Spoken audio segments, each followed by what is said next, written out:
Muy buenas tardes, muchas gracias por permitirme estar nuevamente con ustedes.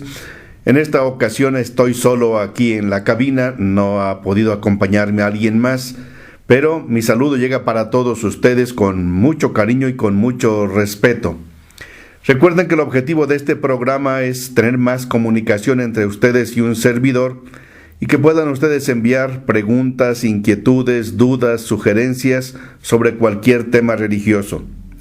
Recuerden que este programa no es para solicitar oraciones, para eso tenemos el programa de los domingos a las 8:30 de la mañana, hora oficial. Desde este momento pueden enviar sus preguntas al celular para mensajes de texto 967-101-2955 o también a las demás direcciones de nuestra emisora Radio Tepeyac. Por ejemplo, si van a mandar un correo electrónico, radiotepeyac@live.com.mx o al chat de nuestra emisora www.radiotepeyac.com. Este programa se transmite también por las emisoras católicas de Comitán, a donde pueden ustedes enviar sus mensajes, y la de Trinitaria. Para Comitán, 963-634-1062. Y para Trinitaria, 963-154-7780. Iniciamos con el canto habitual, pues que queremos que la palabra de Dios siempre nos guíe, nos ilumine. Tu palabra me da vida, confío en ti, Señor. Tu palabra es eterna, en ella esperaré. Escuchamos un texto de San Pablo en su carta a los Efesios, capítulo 4, versículos del 1 al 3. Si tienen su Biblia pueden leerla también ahí. Efesios, capítulo 4, versículos del 1 al 3. Siempre tenemos alguna lectura bíblica que nos inspire, que nos ayude y nos ilumine. Los exhorto a que lleven una vida digna del llamamiento que han recibido. Sean siempre humildes y amables. Sean comprensivos y sopórtense mutuamente con amor. Esfuércense en mantenerse unidos en el Espíritu con el vínculo de la paz. Qué palabras tan sencillas y al mismo tiempo tan prácticas. No fáciles de vivir, pero muy importantes. Repetimos, Efesios 4, versículos del 1 al 3. Dice San Pablo: los exhorto a que lleven una vida digna del llamamiento que han recibido. Sean siempre humildes y amables. Sean comprensivos y sopórtense mutuamente con amor. Esfuércense en mantenerse unidos en el Espíritu con el vínculo de la paz. Tu palabra me da vida, confío en ti, Señor. Tu palabra es eterna, en ella esperaré. Vamos a ir leyendo las diferentes preguntas que ustedes hicieron favor de enviarme hace 8 días. Son ahora menos. La vez pasada eran 26, ahora son solamente 14. Anímense a seguirnos enviando sus preguntas. La primera pregunta de hace 8 días es, como siempre, muy interesante. Dice: el 666 de Apocalipsis, capítulo 13, versículo 18, ¿a quién se refiere? Explíquelo, por favor. Soy un fiel radio escucha. Gracias por su pregunta. Mire, si leemos el texto completo de Apocalipsis, capítulo 13, versículo 18, dice así: el que sea inteligente, que interprete la cifra de la bestia. Es la cifra de un ser humano, y su cifra es 666. Así dice Apocalipsis, capítulo 13, versículo 18. Lo repito. El que sea inteligente, que interprete la cifra de la bestia. Es la cifra de un ser humano, y su cifra es 666. ¿Qué significa esto? En primer lugar, con esa cifra quiere darle el nombre a la bestia. ¿Y la bestia quién es? Pues el enemigo del reino de Dios. Son símbolos que usa el apóstol Juan en el Apocalipsis para significar realidades de toda la vida. Los cristianos eran perseguidos sobre todo por el Imperio Romano, que en aquel tiempo lo presidía el emperador Nerón. Y era común en la simbología de aquellos tiempos poder darle un número que correspondía a diversas letras del alfabeto. Y este 666 en el alfabeto griego correspondía a llamar a Nerón. Es decir, era el emperador romano Nerón. Entonces, ¿a quién se refiere? Porque dice que es la cifra de un ser humano. El ser humano era Nerón, el emperador, que era enemigo de los cristianos, los perseguían, los encarcelaban, los echaban a los leones a que los despedazaran, los crucificaban. Lo mismo fue con San Pedro, con San Pablo y tantos cristianos de la iglesia primitiva. Entonces, ¿a quién se refiere? Repito, ya la misma cita textual ya nos va dando la pauta. Repito, el que sea inteligente, que interprete la cifra de la bestia. Es la cifra de un ser humano y su cifra es 666. No han faltado algunos hermanos de otras religiones que han querido aplicar esta cifra, como la bestia, al anticristo, y han dicho que es Roma. Pues Roma en aquel tiempo sí era, no Roma por ser Roma, sino quien gobernaba Roma, que era el emperador en ese caso Nerón. Y algunos han querido como transportar esa cifra a Roma. No significa que el Papa sea la bestia, que la Iglesia Católica sea la bestia, todo lo contrario, era la perseguida. La Iglesia Católica era la perseguida de aquel tiempo. En aquel tiempo no había iglesia protestante, no había iglesia evangélica. Éramos una sola iglesia. La bestia después trajo la división, obviamente. Entonces, la división es fruto de la bestia, es decir, fruto del pecado, fruto del demonio. En último caso, la bestia es el demonio, que es el enemigo del reino de Dios. Espero que con esta explicación sea suficiente. Alguien pregunta, ¿puedo confesarme aunque no esté casada por la iglesia? Bueno, depende. Si es una persona soltera, claro que sí. Si es una persona que está viviendo con una pareja, si están haciendo vida conyugal, vida marital, no se puede confesar. ¿Por qué? Porque confesarse significa me arrepiento y espero ya no volver a hacer lo mismo que antes. Pero si la persona está unida con otra pareja, no están casados por la iglesia, se confiesa, pero vive igualmente unida a esa persona, sigue otra vez con la vida anterior, ¿qué caso tiene confesarse? Es como si dijera, me arrepiento de estar viviendo de esta manera, pero vuelve a vivir de la misma manera. La confesión sería un engaño, sería un juego, y eso de ninguna manera se permite. No conviene que alguien lo esté haciendo de esa manera. Pero si, por ejemplo, ya decidieron casarse, y antes de casarse deben hacer la confesión para que reciban la bendición de Dios con un corazón limpio. En ese caso sí, pero ya es la confesión inmediata antes de casarse. No es que se confiesan y siguen viviendo igual, repito, porque eso no tendría ningún sentido. Sería una falta de respeto a la confesión. Sería como una contradicción de decir, me arrepiento, pero sigo haciendo lo mismo. No hay arrepentimiento. No hay arrepentimiento. Luego, hay otra persona que va un poquito a la pregunta por el mismo estilo. Dice, yo quiero casarme, pero el papá de mi hija está casado por lo civil con otra mujer y no le quiere dar el divorcio. Entonces, repito, yo quiero casarme, pero el papá de mi hija está casado por el civil con otra mujer y no le quiere dar el divorcio. Si no se divorcia, mi mamá no nos va a dejar vivir juntos, aunque, miren lo que dice, yo ya estoy comulgando y nos queremos casar por la iglesia. Pues a ver, lo primero, quiero casarme, pero el papá de mi hija está casado por el civil con otra mujer y no le quiere dar el divorcio.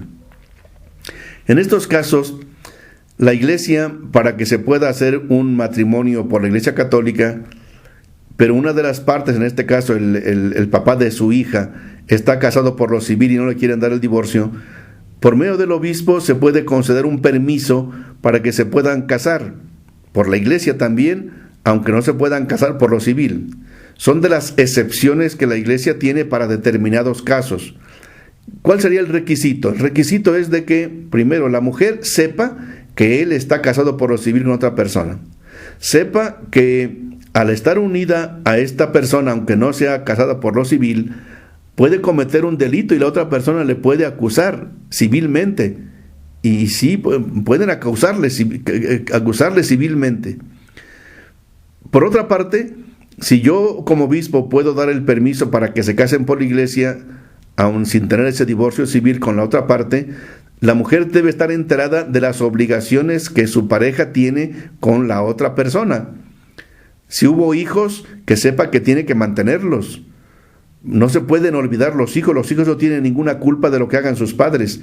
Entonces, ese señor, si quiere casarse por la iglesia con usted, obviamente, aunque no pueda casarse por lo civil, sí puede casarse por la iglesia con permiso del obispo, y desde luego que él, el papá, tiene que ser responsable de las criaturas o hijos que tenga con la otra persona. Ahora, ¿cómo hacerle? Ustedes se presentan en la parroquia y ahí dicen lo que me están diciendo, que él está casado por lo civil. El párroco tramita el permiso con un servidor. No hace falta que hablen personalmente conmigo. Se lo tramita directamente con el tribunal eclesiástico, con el padre Felipe Ramos, pero lo hace el párroco, no lo hacen directamente las personas, las parejas. Entonces, una vez que se tramita el documento de presentación en su parroquia, o de emprendimiento, como le llaman en otras partes, el párroco se encarga de hacer el trámite. Y ya a mí me presentan si es conveniente o no dar el permiso. Pero la segunda parte de la pregunta decía que si no se divorcia por lo civil, mi mamá no nos va a dejar vivir juntos. No nos va a dejar vivir juntos. Bueno, si ya están casados por la iglesia, pues si ya pueden vivir juntos con todo derecho. Y ahí había que hablar con su mamá para que vea que hay un problema de por medio en la cuestión civil. Pero por la iglesia ya están casados y pueden legítimamente convivir, cohabitar. Pero lo que usted dice, yo ya estoy comulgando, no se puede. Claro, si ustedes no están viviendo juntos y si no están viviendo juntos, sí podría seguir comulgando, pero siempre y cuando la relación entre ustedes sea una relación de respeto, que no haya convivencia conyugal entre ustedes. Si ya están cohabitando de cuando en cuando, que se encuentran juntos por ahí, ciertamente no es conveniente. Hay que saber respetar los procesos. Alguien de nombre Luis Rey dice: escuchamos cada lunes el programa con mi mamá, está muy bonito todo lo que comparte. Quisiera aprender más de la palabra de Dios y quisiera saber cuándo nació Jesús. Vivo en los Alcanfores. Quisiera saber cuándo nació Jesús. Mira, los textos bíblicos nos dicen que en tiempo del emperador tal, que en tiempo del tribuno no sé cuál, es decir, nos dice el año o los años en que Jesús vivió. ¿Cuándo nació? Te lo dice los tiempos, no dice el año 0, el año 1, el año 500, el año... No dice el año textual. Y lo que menos importaba a los autores que escribieron los evangelios era decir la cifra. Tan es así que, por ejemplo, Marcos y Juan no dicen absolutamente nada de ello. Solamente Mateo y Lucas son los que hablan un poco sobre el nacimiento de Jesús. Porque para ellos lo importante no era que nació, sino lo que predicó, que murió en la cruz, que resucitó, que fundó la iglesia.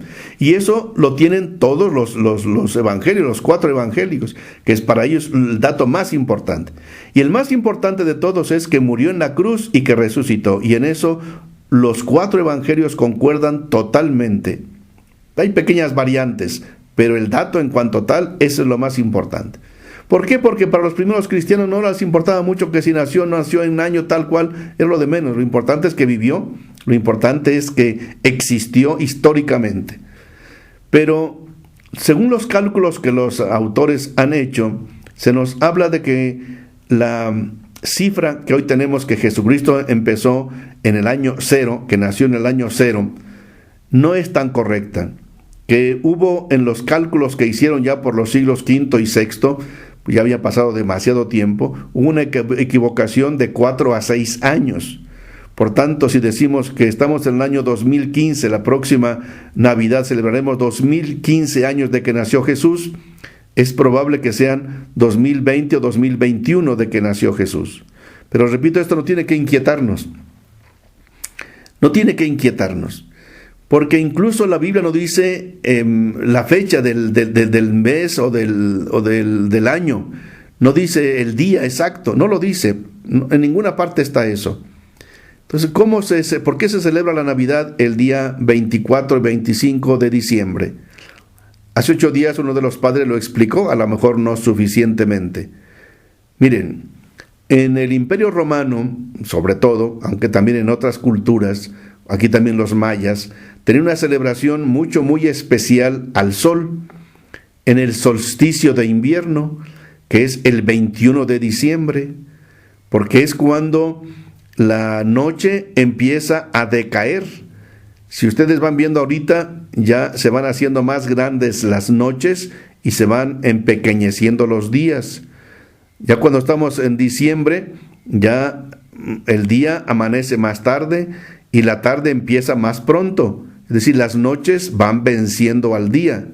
Pero a partir del solsticio de invierno, 21 de diciembre, ya empieza a cambiar. Ahí el sol vence y empieza a dominar y van a empezar a ser otra vez más grandes los días que las noches, poco a poco. Incluso por eso es la razón de que se cambia el horario de verano u horario normal.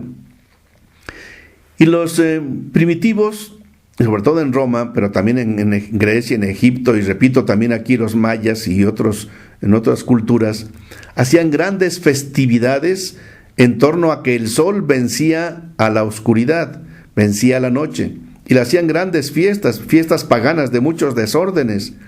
E incluso el 25 de diciembre se decía que era la fiesta del sol invicto, que era el emperador. Se hacía pues decir que el emperador era el hijo del sol. Y los cristianos dijeron, nada de eso. El emperador no es el sol, ni es el hijo del sol. El emperador es un ser humano. Y por eso perseguían a los cristianos hasta matarlos, porque decían que el emperador no es el sol, el emperador no es Dios. El emperador no es Dios y probablemente es un ser humano. Nerón era un ser humano como cualquier otro. Y entonces fueron cambiando las fiestas de los paganos en torno al sol y se empezó a celebrar la Navidad allá por el siglo IV y V hasta el 25 de diciembre. No porque lo diga la Biblia, sino que fue una fecha pues simbólica que se adoptó para cambiar las fiestas paganas en torno al sol. Porque Cristo es el sol verdadero, el sol que nos da vida, el sol que vence la oscuridad del pecado y de la muerte. Esa es la razón de por qué se celebra la Navidad el 25 de diciembre. Reitero, en la Biblia no está ni el día ni el año preciso. Esa es la razón de por qué en la Navidad nosotros celebramos esta fiesta tan importante. Y reitero que para los primeros cristianos lo más importante era que Cristo murió, Cristo resucitó y por tanto Cristo vive, Cristo es nuestro Salvador. Espero que con esta respuesta ampliada a lo que se dijo hace 8 días, Luis Rey, quede ya satisfecha su pregunta. Alguien más mandó esta pregunta. Muy interesante la respuesta del padre referente a los cantos litúrgicos que el padre Víctor Manuel Anguiano nos dio hace 8 días. Pero pregunta, ¿por qué entonces en otras partes, como en X parroquia, de por allá de una zona indígena, más allá de los lagos de Montebello, dicen, en la misa hay cantos que son de costumbre, que no tienen nada que ver con el ofertorio o con la misa, y eso lo permiten los mismos párrocos? Mire, en muchas partes tenemos que ir combinando las tradiciones con la liturgia. No es tan fácil en un momento determinado hacer cambios, pero poco a poco. El párroco que está ahora allá sabe bastante de liturgia y él poco a poco va a ir orientando a los coros para que los cantos de la misa sean los adecuados. No se puede cantar lo mismo en la Navidad que en la Cuaresma. No se puede cantar lo mismo en Pascua que en Adviento. Cada tiempo tiene sus propios cantos, sus propios sentidos. Y los párrocos poco a poco van educando a los coros. Tenemos unos coros ya muy educados, muy formados, que respetan los tiempos litúrgicos. Los respetan mucho y ya saben qué tipo de canto se utiliza en una parte y en otra. Pero en algunas comunidades indígenas no es tan fácil. La ventaja es de que ya están participando más, ya cantan más en la misa. A veces cantan en la misa, aunque no directamente la misa, sino los textos de la misa. Pero poco a poco iremos tratando de educar para que se respeten los sentidos que tienen los tiempos litúrgicos y las distintas partes de la misa. Elías Méndez Rodríguez, sobre el mismo tema del 24 de diciembre, dice: con respecto a las fechas del 12 y 24 de diciembre, sugeriría con todo respeto que lo expliquen de una manera más exacta y precisa dentro de las Escrituras, ya que en las sectas se manipula la palabra de Dios. Sean más precisos para no seguir confundiendo a las personas. Yo no sé, Elías Méndez Rodríguez, si con lo que dije del 24-25 de diciembre sea suficiente. Si no quedó claro, manda nuevamente tu mensaje y seguimos ampliando la respuesta. Eso ya fue en torno al 24. Ahora, en cuanto al 12 de diciembre, efectivamente no está en la Biblia. Pero en la Biblia tampoco está, por ejemplo, cuándo nació Benito Juárez. Pues no está. No está. ¿Cuándo nació usted o cuándo nací yo? Pues no está. No todo está en la Biblia, por favor. No quieran que todo esté en la Biblia, no está. Que cuando nació Zapata, pues ¿qué va a estar en la Biblia eso, por favor? Si no todo está en la Biblia. Las apariciones de la Virgen de Guadalupe fueron en 1531. 1531, por tanto ya habían pasado más de 15 siglos del nacimiento de Jesús, de que se escribió la Biblia. La Biblia se empezó a escribir 1300 años antes de Cristo y se terminó de escribir a fines del siglo I, entre el 99 y 101 de nuestra época, de nuestra era cristiana. Entonces, ¿cómo va a estar en la Biblia lo de las apariciones de la Virgen de Guadalupe? No puede estar, no tiene por qué estar, pero no por eso es menos cierto. Eso la historia lo ha demostrado, es decir, que la Virgen se apareció, pues es muy difícil de creer. Pero si tenemos pruebas históricas y tenemos la prueba de la imagen que se ha conservado y tenemos la prueba de tantos testimonios que ahora se han encontrado. Si ustedes se recuerdan un tiempo, el mismo responsable, el abad de la Basílica de Guadalupe, don Guillermo Schulenburg, que en paz descanse, él tenía sus dudas sobre la historicidad de las apariciones y de la Virgen de Guadalupe. Pero gracias a esas dudas surgieron muchas investigaciones científicas, históricas, muy serias, muy bien fundamentadas, de todas las pruebas documentadas que hay de las apariciones. Por tanto, aunque no está en la Biblia, pero es algo históricamente cierto. Y lo más importante es todo lo que la Virgen de Guadalupe ha hecho por nosotros. No solamente acompañó el inicio del movimiento de independencia, sino que nos acompaña siempre y nos quiere mucho. Hay una cosa muy interesante que aprovecho para compartir con ustedes. A mí me toca, de parte de los obispos mexicanos, coordinar a cerca de 40 traductores del náhuatl, hablantes ellos del náhuatl, de las traducciones de la misa y de la Biblia. Ya llevamos varios años reuniéndonos, a mí me toca coordinarlo. Yo no sé náhuatl, pero me toca coordinar su trabajo. Y el 13 de octubre próximo, a la 1 de la tarde, tendremos la primera misa en náhuatl, con la traducción hecha ya de una forma consensuada por las diferentes regiones de México donde se habla este importante idioma. Según el censo, hay más de 1,5 millones que hablan el náhuatl. Es el idioma más hablado en nuestro país y es el idioma que la Virgen de Guadalupe utilizó para comunicarse con Juan Diego. Sin embargo, hasta la fecha no había un texto unificado. Se han hecho algunas misas en náhuatl en la Basílica, pero no con este texto ya oficialmente ya consensuado.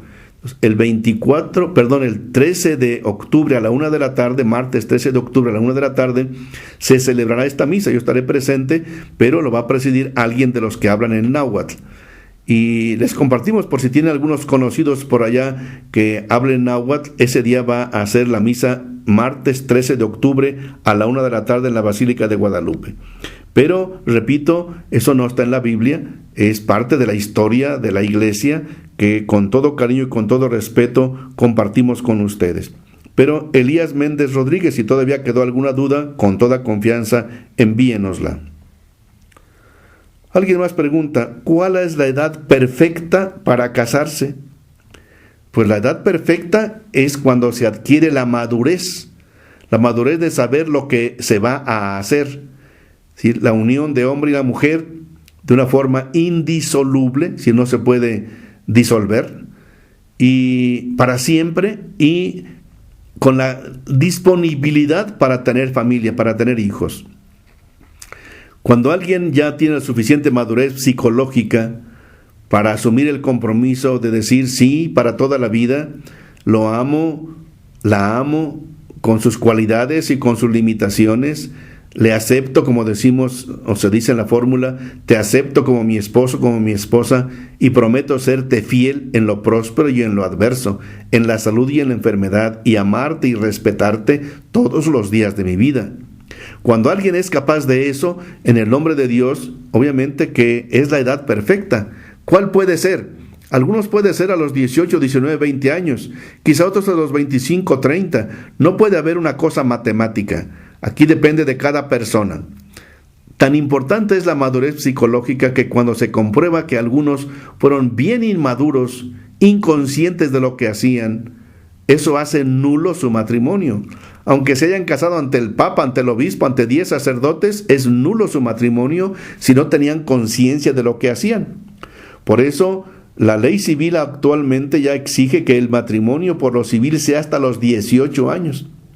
La Iglesia hace mucho tiempo decía que la edad para poder empezar a poder casarse era los 14 años de la mujer, 16 del hombre. 14 porque la mujer se desarrolla más pronto. Hoy la Iglesia está pidiendo que la mujer tenga por lo menos 16 años y el varón 18. Pero vamos tendiendo cada día más a que por lo menos ambos tengan 18 años. ¿Por qué? Porque hoy se ha como prolongado la adolescencia. Hoy cada día hay más personas que aún a los 18 años siguen siendo dependientes, hijos de familia, que no tienen la conciencia de lo que tienen que hacer en la vida. Yo me ordené a los 23 años y medio, y obviamente en aquellos tiempos como que estábamos un poco más desarrollados. Yo hice la primera comunión a los 7 años, y en un pueblo donde no había ni luz, ni radio, ni televisión. Sí, hubo un tiempo en que alcanzábamos la madurez a una edad mucho más temprana. Hoy como que se ha retrasado la adolescencia. ¿Cuál es pues la edad perfecta para poderse casar? La edad en que alguien haya tenido la suficiente madurez, la suficiente conciencia de lo que implica esta bellísima pero enorme también responsabilidad del matrimonio. Ya van a ser las 7:30. Recuerden que tenemos una pausa, no solamente para descansar un poco, sino también para que ustedes tengan tiempo de enviar sus mensajes. Recuerden el celular para mensajes de texto 967-101-2955, es de nuestra emisora, 101-2955, o al correo electrónico radiotepeyac@live.com.mx, o al chat www.radiotepeyac.com. Pero recuerden también que pueden enviar sus mensajes al celular para mensajes de texto de la emisora católica de Comitán, que es 963-634-1062, 963-634-1062, y a la emisora católica Santísima Trinidad Trinitaria, 963-154-7780. Esperamos que nos sigan enviando sus mensajes para darles oportuna respuesta.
Muchas gracias por estarnos enviando sus mensajes. Disculpen que no los podamos leer ahorita, pues tenemos todavía varias preguntas pendientes de responder de hace 8 días.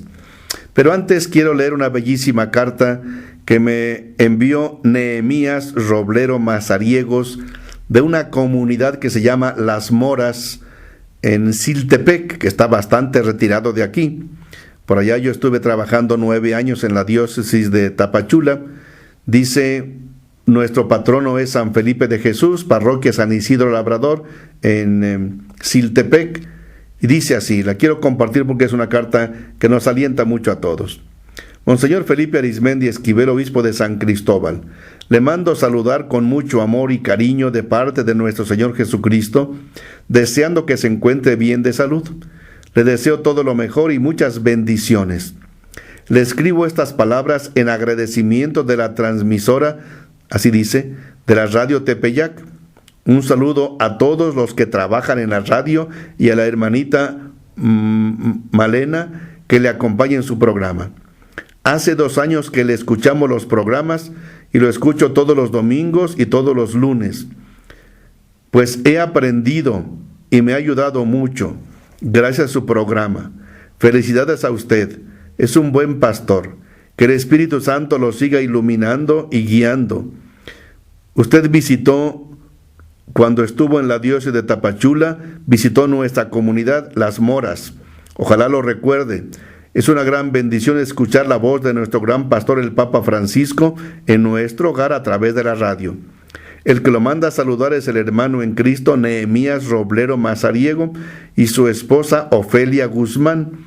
Y toda la familia. El Señor nos ha regalado 7 hijos, se pone aquí los nombres: Lucy, Paulina Yeseni, Yuridia, Beni Jesús, Emanuel, María de los Ángeles y Lucrecia, todos de apellido Roblero Guzmán. Termina la carta muy bonita diciendo así: le pido que ore por mi familia y que me complazca con una alabanza de El Papa está y la nueva luz. Me gusta mucho, lo voy a escuchar este domingo. Bueno, yo no pude leer la carta el domingo porque el programa del domingo fue pregrabado. Pero voy a pasar su mensaje de que le pongan cuando sea posible esta canción de Palito que le compuso al Papa, que con el Papa llegó el Papa Francisco, llegó la nueva luz. Pues muchísimas gracias a este hermano de allá, a Nehemías Roblero Mazariego, y saludo a toda su familia y a toda la comunidad. Continúo respondiendo las preguntas de hace 8 días. ¿Es pecado que me haya enamorado de una joven que pertenece a la pastoral juvenil si soy el coordinador? No, pues no es ningún pecado. ¿Qué pecado va a ser? Ojalá que se puedan entender y se puedan comprender, y si son el uno para el otro, qué bueno que se comprendan. Pero que esto no le haga a usted ser parcial, que diga, si ya llegó ella, ya llegaron todas. Si ella no está, aunque todos estén, falta y tú estés de mal humor, de mal genio, que eso no te afecte. Porque algunas veces podrá el coordinador decir, no, pues no ha llegado ella, entonces no comenzamos hasta que ella llegue. No. El grupo merece todo respeto. Qué bueno que se puedan comprender y entender. Pero si tú ves que eso está afectando a tu trabajo como coordinador, renuncia al trabajo como coordinador. Yo no te digo que te hayas enamorado y que esté mal que te enamores, no, eso es muy bonito, es una bendición de Dios, y es un enamoramiento sano y respetuoso, qué bueno, que se comprendan. Ahora, si tú como coordinador ya tienes 10 o 15 años más grande que ella, eso sí tienes que pensarlo, porque a veces puede haber una diferencia enorme que haga que quizá tú estés maduro y ella no tan madura. Si la madurez es bien importante para un posible matrimonio, como explicábamos hace un momento, pero no es ningún pecado, siempre y cuando eso no afecte al trabajo en el grupo. Hay una pregunta un poquito complicada porque tiene que ver con tradiciones que hay que ir viendo cómo se pueden ir mejorando. Preguntan, el 21 de septiembre se celebra a San Mateo en Sinacantán, pero es imagen de Cristo crucificado y le dicen San Mateo, y afirma esta persona, estamos mal. ¿Qué decir al respecto? En efecto, la iglesia celebra el 21 de septiembre al apóstol San Mateo, eso está claro. Pero desde hace muchos años a mí me extrañó que no solamente en Sinacantán, sino también en Chamula, celebraran a San Mateo el 21 de septiembre, pero no es la imagen del apóstol Mateo, sino es la imagen de un crucifijo, de un Cristo grande, y se hace una gran fiesta. ¿Qué significará esto? Yo he preguntado, ¿por qué le dicen San Mateo? Y nadie me dice el por qué, porque históricamente no lo saben. Pregunto, bueno, pero si es Jesucristo, no es San Mateo. Pues la respuesta es la costumbre, es la tradición, así se le ha llamado siempre. Como dice esta persona, estamos mal. Efectivamente estamos mal. Pero no podemos decir, oigan, si quieren celebrar a San Mateo, celebran a San Mateo, pero que tengan la imagen de San Mateo. Sería lo correcto, y es lo que es normal. Por ejemplo, en Tila está el Señor de Tila, el gran Cristo milagroso de Tila, y se celebra la fiesta el 21 de septiembre, pero es del apóstol Mateo, que es el patrono de Tila. Es la parroquia de San Mateo de Tila. Y tienen la imagen y se celebran no al Cristo, sino a San Mateo. Ahí en Tila está perfectamente bien, está muy distinguida la devoción. La devoción del Cristo es el 15 de enero y después en el Corpus Christi, perfectamente bien. Y el 21 de septiembre es al apóstol Mateo, no al Cristo. ¿Qué hacer entonces en Sinacantán y en Chamula? Nosotros tenemos pacientemente que ir explicando esto, que es la fe de la Iglesia. Ellos se consideran católicos de la tradición, pero su fe católica está fundamentada en la verdadera fe católica. Tanto la fecha, 21 de septiembre San Mateo, como el Cristo. Lo que pasa es de que le han dado el nombre de San Mateo a ese Cristo, lo cual ciertamente no es correcto. Pero obviamente no es fácil que se puedan ir cambiando las costumbres. Tenemos que ir aprendiendo a ser muy respetuosos y no decir, ustedes están mal, son unos ignorantes, ustedes están equivocados, deberían... No, calma. Lo que sí nos importa mucho que en la predicación vayamos nosotros explicando, y a los catequistas vamos explicándoles lo que son las cosas, y poco a poco con el tiempo las cosas se podrán ir poniendo en su justo lugar. Bien, les platico algo que pasó en una parroquia que se llama Porfirio Díaz, así se llama el pueblo, en el municipio de Coatepec, Carinas y Villaguerrero, allá en el Estado de México. Yo era vicario allá y resulta que la patrona de ese pueblo, Porfirio Díaz, es la Virgen de Guadalupe. Está en el centro de la iglesia y todo. Pero ¿saben cuándo celebran la fiesta de la Virgen de Guadalupe? El miércoles de ceniza. ¡Qué absurdo! ¿Cómo que el miércoles de ceniza, que es día de ayuno y abstinencia, es la fiesta de la Virgen de Guadalupe? ¡No es posible! Y yo les preguntaba, bueno, ¿y por qué? Pues es que así se ha hecho. Yo les decía, es que a lo mejor la única vez que pudo venir un sacerdote fue el miércoles de ceniza y ese día hicieron fiesta a la Virgen y después se fue llevando. Pero yo les decía, desde entonces, estoy hablando de 1964, que yo era ya sacerdote allá, trabajando allá. Lo único que logramos fue que se adelantara la fiesta al domingo anterior del miércoles de ceniza. Pero el miércoles de ceniza, la gran fiesta, qué ayuno y qué abstinencia, puras borracheras y puras cosas de desórdenes. Lo único que logramos, repito, fue en aquel tiempo es que se pasara o se adelantara la fiesta al domingo anterior. Pero a través de los años, con mucha paciencia, hoy se celebra ya el 12 de diciembre como debe ser, y ya no el miércoles de ceniza. El miércoles de ceniza siguen haciendo como una feria, pero ya no es la fiesta de la Virgen de Guadalupe. Pero eso se logró a través de varios años de catequesis y de explicaciones. También con mucha paciencia trataremos de ver qué se puede hacer para poder mejorar esta celebración. Alguien más dice, esta pregunta se la hace un ministro de la parroquia de Ángel Albino Corzo. Preguntan, ¿es válido un matrimonio que se ha celebrado en un patio fuera de la iglesia? En primer lugar, un saludo cariñoso allá a Ángel Albino Corzo. Hasta allá llega nuestra emisora. Cuando yo voy al aeropuerto, hasta allá se oye perfectamente. Y ahí está el aeropuerto cerca de Ángel Albino Corzo. La pregunta, ¿es válido un matrimonio que se ha celebrado en un patio fuera de la iglesia? Depende. Si el sacerdote que hizo ese matrimonio, no sé cuál sea la razón, es el párroco o uno autorizado por el propio párroco, es válido. El lugar, el lugar lo más correcto es siempre que sea una iglesia, pero puede haber algunas circunstancias, porque, por ejemplo, yo en algunas ocasiones hice misiones y en la iglesia o no había templo o era muy pequeño y lo hacíamos fuera. Yo recuerdo allá en Tapachula en algunas ocasiones haber celebrado varios sacramentos, incluido el matrimonio, debajo de unos árboles, porque era tantísima la gente que no se podía de otra manera. Aquí mismo en la diócesis, alguna parte que yo andaba ya por unas comunidades de Palenque, muy en la selva, y celebramos los sacramentos debajo de unos árboles, no en el templo que estaba en reparación. Entonces depende cuándo y por qué y cómo se haya hecho y quién lo celebró. Si el sacerdote estaba autorizado por el párroco, es un matrimonio válido.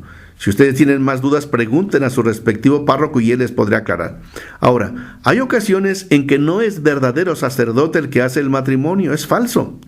Hay ocasiones en que han hecho matrimonios los que se llaman de San Pascualito y esos son falsos. O algún sacerdote que estaba suspendido, no tenía los permisos adecuados y hace esta celebración, no es válido. Entonces depende mucho de eso. Además de todo lo demás, que los novios sean maduros, que los novios tengan las condiciones requeridas. Pero aquí en este caso quizá el problema era más bien con el sacerdote. Hay que investigar porque, por ejemplo, acostumbraban con algunos paquetes turísticos celebrar en Acapulco, en Cancún, en otras partes, en las playas, y llevaban sacerdotes sin ser sacerdote, falsos sacerdotes. Son bodas totalmente inválidas. Gavino manda este saludo. Les saluda un animador de la comunidad de Guadalupe en Teopisca. Me gusta su programa. Le pido un saludo para el padre Carlitos y todos los animadores, con mucho cariño. Que el Señor los bendiga mucho y les acompañe. Les dé al padre Carlitos mucha salud y mucha sabiduría para ser un buen servidor de la comunidad. Alguien más manda este programa. Felicidades por su programa. Qué bello es escuchar a nuestros sacerdotes. Porque hace 8 días recuerden que escuchamos las respuestas, las preguntas de parte de varios sacerdotes. Dice, nos animan a continuar creciendo en nuestra fe y comprometernos más como cristianos. Alguien más manda este mensaje hace 8 días. Necesito ayuda. Estoy enamorado de una mujer hermosa. Ya le hablé 4 veces y está pensativa. Mi mujer falleció hace 3 años y no puedo vivir solo con mis niños. ¿Qué puedo hacer? En primer lugar, pídale a Dios, Señor, si es para mí esta persona, ayúdame para que podamos comprendernos. Pídele a Dios que le ilumine para que efectivamente no se deslumbre usted por la figura, por la hermosura quizá exterior, sino que conozca a la persona más allá de la cara, sus actitudes, sus valores, sus comportamientos, su historia. Y bueno, que siga pensando ella. La mejor manera es portarse bien, porque si usted se excede en copas, eso va a hacer que quizá no lo acepten. Si usted es muy exigente con ella, muy severo o hasta violento, no le van a aceptar. Si usted es atento, respetuoso, le da su lugar, quizás sí, ella pueda aceptar. No le proponga cosas que no. Hay cosas que son propias ya del matrimonio. No quiere usted como ponerle provocaciones. No, eso sí no. Porque si es una persona buena, le va a rechazar. Sea usted sumamente respetuoso. Y platique que usted nunca le pueda negar que usted tiene estas obligaciones, que es papá de 3 niños, que usted necesita no solamente quien haga la comida y que cuide a los niños, que el interés sea por ella como persona. Porque si solamente busca una mujer que sostenga a los hijos, ciertamente eso no va a funcionar bien. Lo que importante es no una madrastra para los hijos, sino una esposa. Por tanto, una compañera de vida, alguien con quien usted se pueda comprender, se pueda entender y se pueda complementar. Esto es fundamental. No es, repito, una madrastra que le lave la ropa, le haga la comida y cuide a los hijos mientras usted se va a trabajar. No, eso no sería un motivo suficiente para un buen matrimonio. Eso no sería matrimonio. Eso sería casi contratar a una persona para que haga sus trabajos, y eso no es correcto. Entonces, que como personas se entiendan, se comprendan, se quieran, se respeten, se valoren, se conozcan, vean sus puntos débiles, sus cualidades, sus limitaciones, sus defectos, y se puedan aceptar, y que esta persona le acepte a usted como usted le puede aceptar a esta persona también.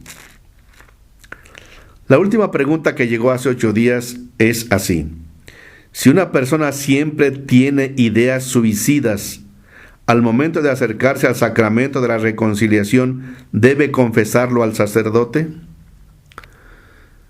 Pues sí, mire que es un problema el que alguien tenga estas ideas persistentes de quitarse la vida.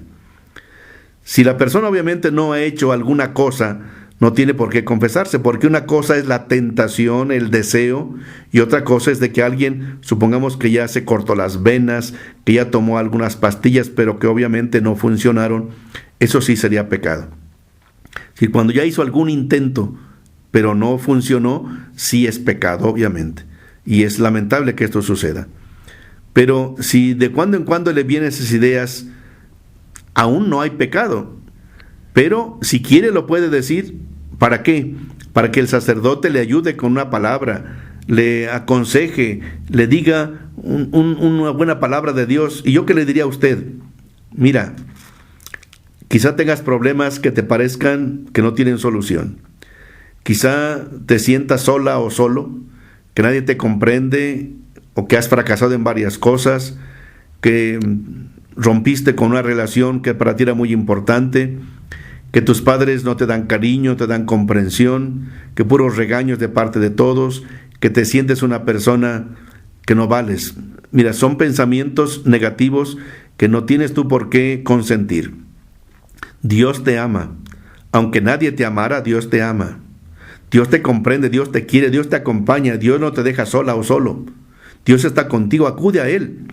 Cuando te sientas con esos momentos, esas insinuaciones o tentaciones, Señor, ayúdame, Señor, ilumíname, Señor, guíame, Señor, fortaléceme, Señor, ayúdame. Ayúdame para poder vencer esto. Ayúdame a encontrarle sentido y valor a la vida. Pero mira, el valor y el sentido de la vida se lo das tú. Si otras personas te menosprecian, no te menosprecies. Tú estudia, trabaja, sé una persona positiva, ayuda en tu casa, sé alguien que siempre está ofreciendo sus servicios, sé una persona positiva, acércate a algún grupo de reflexión de la palabra de Dios y Dios te va a ayudar muchísimo. Cuenta desde ahorita con nuestras oraciones, con nuestro cariño y con nuestro respeto. Bien, les agradecemos que sigan mandando sus preguntas, sus mensajes. Repito, disculpen que no las leímos como otras ocasiones, porque pues apenas nos dan tiempo de contestar las que ustedes hicieron favor de enviar hace 8 días. Y concluimos nuestro programa con el canto ya habitual, porque pedimos que el Señor nos guíe, nos dé luz, tanto a esta persona del último mensaje como a todos nosotros en nuestras familias y en nuestras actividades. El Señor es mi luz y mi salvación, el Señor es la defensa de mi vida. Si el Señor es mi luz, ¿a quién temeré? ¿Quién me hará temblar? Les invito a que, como ya le hemos cantado tantas veces, ya se lo aprendieron. Entonces cantémoslo. Si usted está sola o solo, cantémoslo. Están en grupo, están en familia, cantémoslo. Les invito. El Señor es mi luz y mi salvación, el Señor es la defensa de mi vida. Si el Señor es mi luz, ¿a quién temeré? ¿Quién me hará temblar? Les agradecemos de corazón que nos hayan acompañado en este su programa. Les esperamos con el favor de Dios dentro de 8 días, pero no se olviden de mandar sus preguntas 967-101-2955. Muy buenas noches, que el Señor les bendiga siempre.